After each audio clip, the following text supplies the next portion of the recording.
We want to talk a little bit about this today with a couple of friends. Kevin Jackson, author of Sexy Brilliance and Other Political Lies. Matt Kibbe, president of Freedom Works and author of Hostile Takeover.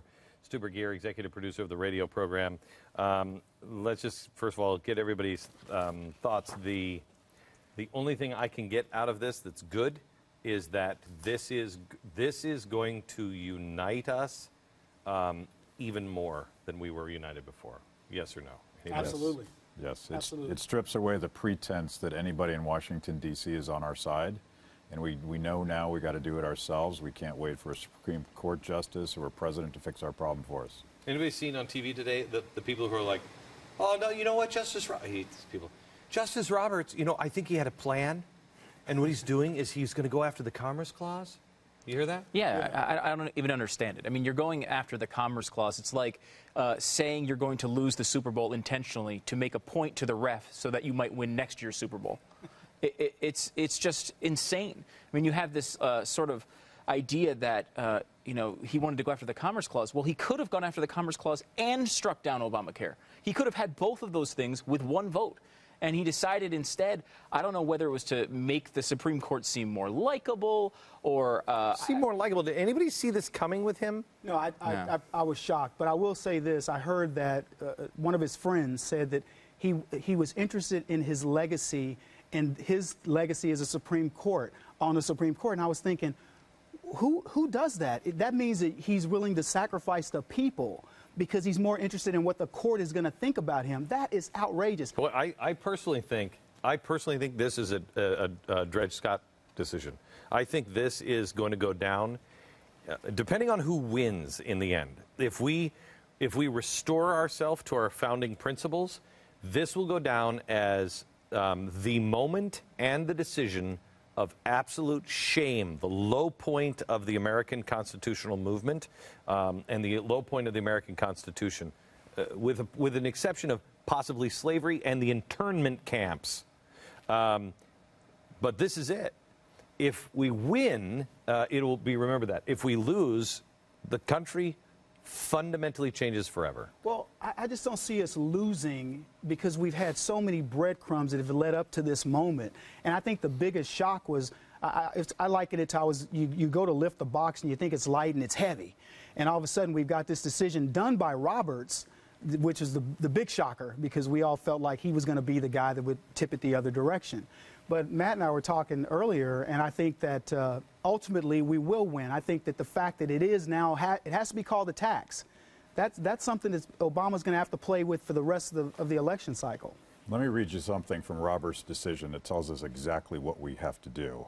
He says, those decisions are entrusted to our nation's elected leaders who can be thrown out of office if the people disagree with them. It's not our job to protect the people from the consequences of their political choices. Well, of course, it is their job to protect the Constitution, but what Roberts is saying, and your T-shirt is painfully right, that was a decision of cowardice. He was unwilling to do his job, and he's saying to us, the people, you guys fix it. It's your problem now. Tiffany, put the T-shirt back up on the big screen. I want to show you this T-shirt again, because there's two choices. There really are two choices now. The choice is, are you going to be a coward? Are you going to just go along with it? Are you going to be quiet? Are you not going to argue? Or the other choice is this: I will not comply. I won't comply. And I will do everything legally. I will do everything that I can to connect with other people. But this is it. This election really is it.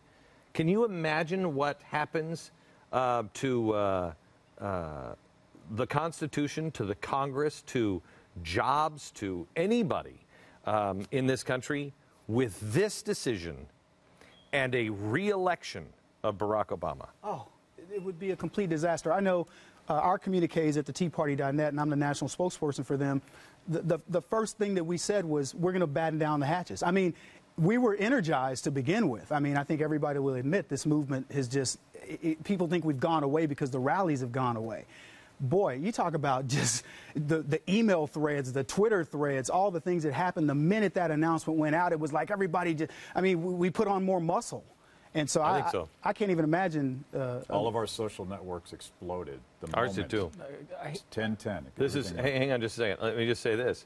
This is with an exception of my last day on Fox, which we couldn't tell anybody where we were going or what we were doing. So that was the biggest day of any of our websites or anything else.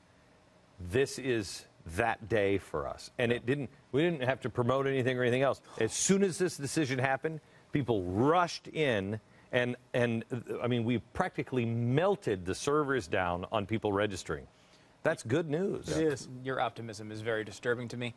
Being that I know you for such a long time, horrible things happen when you're optimistic. Haven't I been warning people? Yes. I'm really optimistic, and look what happens today. This is a terrible turn of events. But it's one of those things that, like, I mean, there is positive to take out of this now that it's over. You can say, yes, we're fired up, and I think that's great. But the bottom line is, we could have taken the election and killed Obamacare and saved Mitt Romney the trouble of trying to go through and do it himself once he gets in office. Even with the most optimistic reading of what we expect out of Mitt Romney, he's not Mike Lee.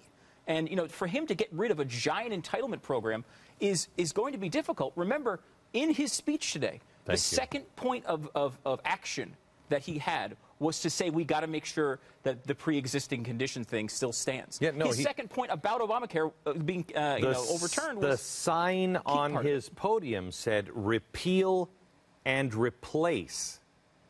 No, thank you. No, thank you. Replace with what? I mean, his replacement, one of the things he said was his replacement was a large chunk of Obamacare. So the idea that this guy's going to come in and be our big savior, and you're right, it's got to be through the people, because this guy's not going to do it on his own. So let me talk to you guys, because you guys are the two, activists. How do you rally around? Because, I mean, Matt, before we went on the air, we were talking, and I said, Romney's not our friend. He's not our enemy, but he's not our friend. But when he gets into is he going to be repeal and replace? I don't know what Matt thinks, but I can tell you this. My attitude about Romney is he's directable. Now, McCain, or who was it he was running against? Newt Gingrich made a comment that Romney's a good manager. He managed Massachusetts. Well, he managed people who were pretty much socialist, and he managed to socialist principles. So my attitude is, if he's going to be managed, who's going to manage him? Do you believe that the American people are now prepared to manage politicians? I say yes. Oh, yeah. So I think, especially after today. Especially after today. Yeah. So because you know what? You know what happened today? We were betrayed by one of our own. That shows you. We all thought John Roberts. We were looking at Kennedy. Can you get Kennedy? When we had Kennedy, we lost Roberts. Like, what? Well, one other quick point. When we got our communiques at the teaparty.net, we were all talking about Justice Roberts' court, because we were anticipating a win, and we were going to give the man credit for this being the Roberts, Supreme Court. And I got the announcement, I was thinking, Justice Roberts, the scapegoat, the scallywag of this. All of a sudden, I didn't even want to mention the guy. I didn't think scallywag. I thought of other things that I was on the air and I couldn't say. Dick Armey has a slogan. He says we have to own their fear. Politicians, all the insiders in Washington, D.C. are only going to respond if they're afraid that we're going to show up. So if we don't show up, if we don't drive the House and the Senate so that we have our guys in control of the Senate, we're not going to control Mitt Romney. Do you know who the luckiest man in America is today? I'm going to think Mitt Romney, but I don't know who you're going to say, Glenn. I think Orrin Hatch. Oh, well. I think if the election were held next week or the week after, he'd be done. Oh, yeah. He'd be done. Today's decision was the greatest commercial forever for FreedomWorks, because you need organizations like that are going to go out and you don't have someone like George W. Bush to put in somebody who fails us in the clutch. You need to have guys like Mike Lee, like these guys that are hardcore believers that when it comes down to a tough decision, when their reputation and their legacy is on the line, they stick with their principles. We have, there are two things that I talked about on the air today that I didn't plan on talking about, but I don't really care. One, we were told by Department of Homeland Security, which they've been great, that they would shut down some of our events for Restoring Love unless we did certain things because they were afraid they couldn't manage. Now, the Department of Homeland Security can't handle our nice crowd. So that's pushed our costs way over the roof. And it's quite honestly, it's a little unnerving. The information they didn't ask for, they just had. The second thing that I talked about today is I've been saying to you that there was something major that might happen, and it's not going to, because he can't do it. I've told you for 2 or 3 years now. I don't know what, but Billy Graham plays a role.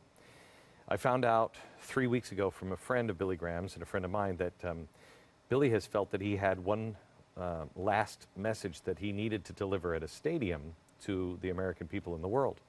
When I heard that, because I didn't know why I had got the stadium, and I'm just, quite honestly, I'm bluffing every step of the way. And I heard that, I thought, I'm not even supposed to show up. I'm supposed to hand him the keys to the stadium, Billy Graham's last message to the world that he feels God is telling him to say. And Billy was amazing, and he considered it, and he's just not able to do it. And I don't know what is coming. I just know that I just know we're supposed to be here, and I know we're supposed to gather, and I know that Matt Kibbe and FreedomWorks, I've watched these guys. I know that they are honest, and they are small government. They are not progressive weasels. And I know what they're building at Free Pack, which is on the Thursday night. I know that I know the pastors and the priests and the rabbis that are meeting on Friday night, and they are going to kick ass of all of those weasel pastors and priests and rabbis that aren't saying anything. Oh, yeah. And then the Service Project, unlike anything ever been done before. They don't even know how to do it. Not been done this scale before. And then what happens at Dallas Cowboys Stadium on Saturday. If you have tickets and you're not going to use them, there is a waiting list for tickets. Please go to mercury1.org and turn your tickets in or sell them on Ticketmaster so somebody else can buy them because there's a waiting list. If you want premium seats, there's a few left that are $150 a piece. That goes to defray all the costs, plus all the costs that we now have coming from the Department of Homeland Security and everything else. And believe me, they did this to me last time. Last time they did it to me a week before. Drove our cost up by almost, I think, like $500,000. Didn't think we could pay for that either, but we did. I know that I know the game. If you can buy a T-shirt for Restoring Love, if you can buy a coin, if you can do anything to help defray the cost, that'd be great. But I want you there at Free Pack, because Free Pack is going to change the dynamics of the game.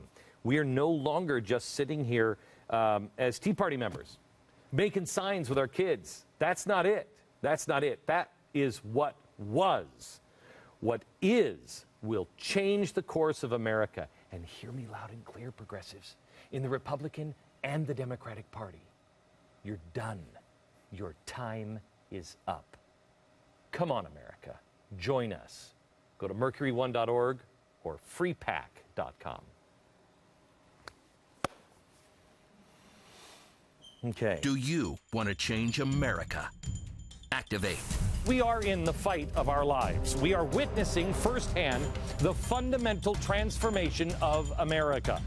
33 million Americans think they're registered to vote, but they're not. Go to glennbeck.com today to register yourself and your friends to vote. Elections have been won and lost by one vote. Don't become a statistic this fall. Make your voice heard.